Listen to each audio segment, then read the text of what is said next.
Economic Finance and Banking in the UM, and my presentation today is about timing of debt maturity structure, evidence from public and private debt securities issued by Malaysian and Singaporean non-financial listed firms. Okay, first of all, let us take a look at the content of this presentation. First, I will start with introduction. Later, I will go to literature review, explain a little bit on what some of the literature review that I use in this study. And then I will explain on the methodology part. Later, I will present on the key findings. And lastly, I will conclude this presentation. Okay, so now let us take a look at the introduction part. In this imperfect world, where information is imprecise, which means that not all information will be disseminated to all investors. Some of the information the company love to keep it private and confidential, and market are inefficient because some of the investor, they are not. We are all, as an investor, we are not the same in terms of our risk preference and in terms of our expectation what will happen to the economy, and transactions are frictionless. Some of the transaction particularly involved with the debt market, we need to do it over the counter. So when involved with the imperfect world, so the company is set to have their own target optimal debt maturity structure, and this optimal debt maturity structure is actually will help the company to maximize their value and reduce the likelihood of bankruptcy.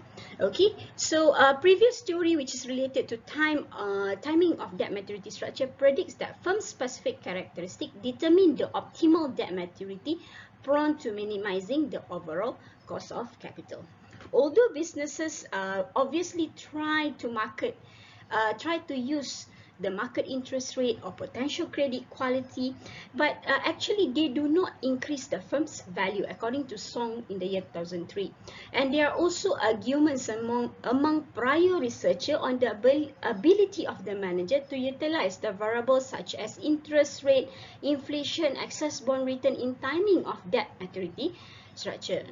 Moreover, there are also mixed and unclear findings among previous researchers on how the aforementioned macroeconomic factors such as interest rate, inflation, excess bond return affecting decision on timing of debt maturity structure. And furthermore, the discrepancies between firms that utilize bank debt and firms that utilize private non-bank debt are motivated by debt maturity. So that's so why this study is focusing on Malaysia and also Singapore. First, because of the size of the debt market for both of these countries are still considered small as compared. Even though Singapore is part of developed country, but they in terms of their debt market are still considered small as compared to US, Japan, other developed countries such as US, Japan, and also UK.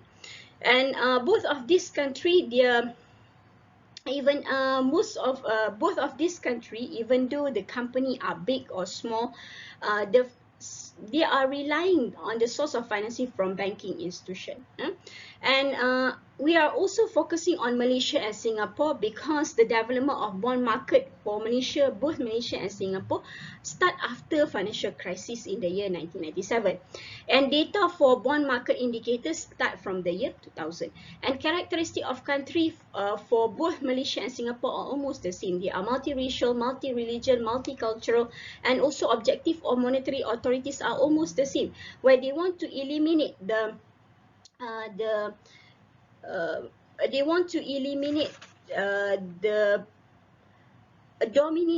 dominance of economy of one races. And also past empirical studies, when they examine on this particular issue, which is about timing of debt maturity structure, they are only focusing on single type of debt, either public or private debt, or they do not clearly state which type of debt do they use. Okay, so based on previous empirical evidence, they state that public and private debt are the source of financing for firms globally, and public and private debt also are the most preferable form of financing as compared to shares. Okay, and furthermore, Johnson in the year 1997 also state that this when previous researchers, when they examine on issues particularly on debt maturity structure, they do not allow firms to utilize both of debt security because they assume that both public and private debt are almost the same. And most of the, however, according to Johnson in the year 1997, actually both public and private debt, they are separate in terms of the model. They are differ. And also in his study, he also state that 73% of the sample firm in his study borrow both public and also private debt. So based on this statement, so we come out with the study on timing of debt maturity structure by focusing on all these factors. Okay, the first one is interest rate, inflation, accessible return, and also government debt maturity structure. Okay, all of these are referring to the macroeconomic variables, and this one only the government debt maturity structure, because according to gap filling theory, government debt maturity structure also influence the timing of debt issuance, where when the government issued long-term debt, the corporate sector will shift their preference to short-term debt. And also this also there are also argument among previous researchers on how all these particular factors affect timing of debt maturity structure. They are inconsistent finding. So because of that, we come out with the objective where we want to examine on the factors that affect timing of issuance for debt maturity structure of public and private debt security in Malaysia and Singapore. Okay, so for methodology part, source of data for interest rate, inflation, exchange excess more return, and also government debt maturity structure, we get it from data stream, World Bank, and also Bank International of Settlement. And unit of analysis for this study, we use listed firm in Malaysia and Singapore, and only non-financial firm is included in the study, and non-financial firm and financial firms are excluded because they are differ in terms of their accounting consideration. So how do this study determine whether the firms is issuing public or private debt security? We are referring to the previous researcher, where they use credit ratings and firm size. So because of that, we determine that Z-score, if Z-score is more than 2.6, so the firms is considered issued public debt. If Z-score is less than 1.1, so the firm is considered issued private debt. Okay, so sample countries and also period of the study. In this study, so period of the year is 1996-2019, and we use Malaysian and also Singaporean firm. For Malaysia firm, we have 537, and Singapore, we have 287 listed firm. Okay, so for this study, we use panel data because most of the corporate finance study, which is related to capital structure and debt maturity structure, they use panel data, and we also use dynamic effect, which we include the lack of dependent variable as part of the independent variable. So using the panel data, we have two models which we can utilize: static models and dynamic models. So by using the static model, it actually will leads to the bias. A regression coefficient become biased, inconsistent, and face endogeneity problem. So because of that, so we utilize dynamic model. So dynamic model, it allowed for dynamic effects because we include the inclusion of lack of dependent variable as part of independent variable. And also decision of firm on current and future debt maturity structure is actually strongly influenced by its decision in the past. So that's why we also use these dynamic models. And also most of the current studies which is related to timing of debt maturity structure, they are also using the dynamic model. So that's why, to make it easier for us to compare our result with others, so we also utilize this dynamic model. So that by using the dynamic model, we use the generalized method of moment. Due to the data specification, the dynamic of model estimation and justification by previous study, thus the main method of estimation is GMM system. Okay.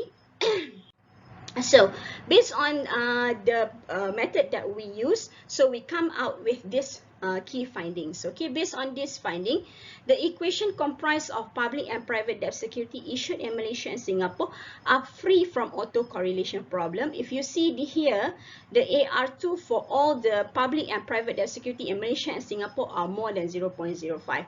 And two-step system GMM is an ideal instrument when Hansen test results are more than 0.05. So if you look at here, the key result here, the inflation, the excess more return, historical inflation, which we use the inflation of lack of inflation, and historical interest rate, which we use the lack of interest rate, and historical excess more return, which we use the lack of excess more return. Okay, so for inflation, prominence in explaining timing of debt maturity structure for private debt security in both Malaysia and also Singapore. And excess bond return, it is more prominence in explaining timing of debt maturity structure for private debt security in Malaysia. However, for historical inflation, it is more prominence or play an important role in explaining timing of debt maturity structure for public debt security in Singapore.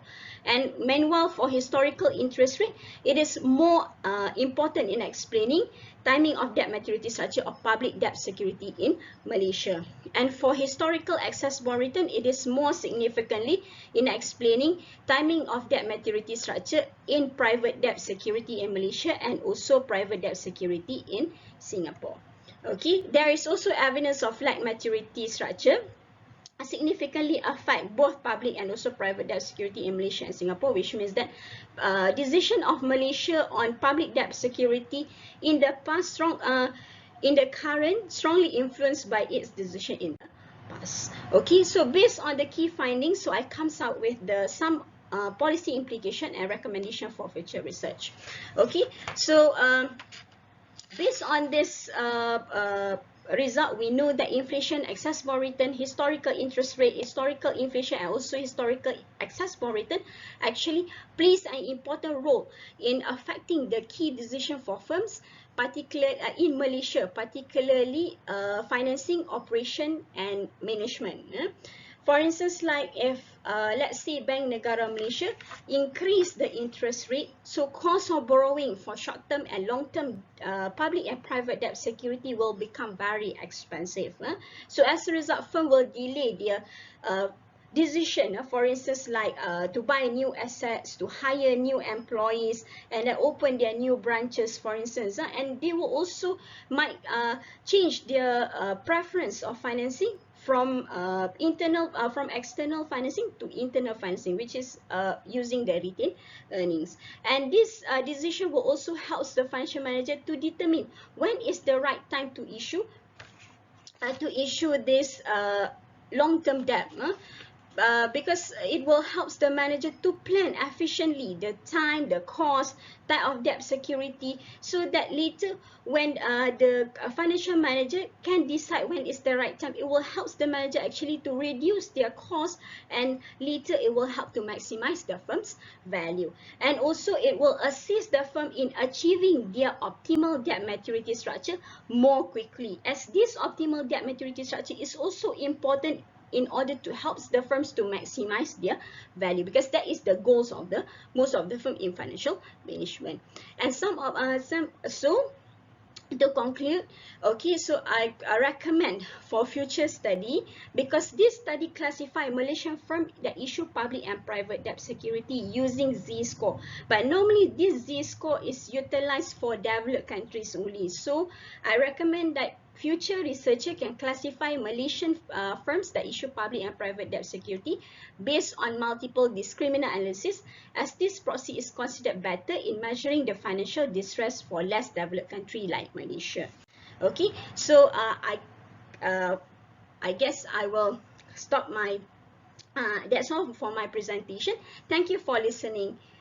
Okay.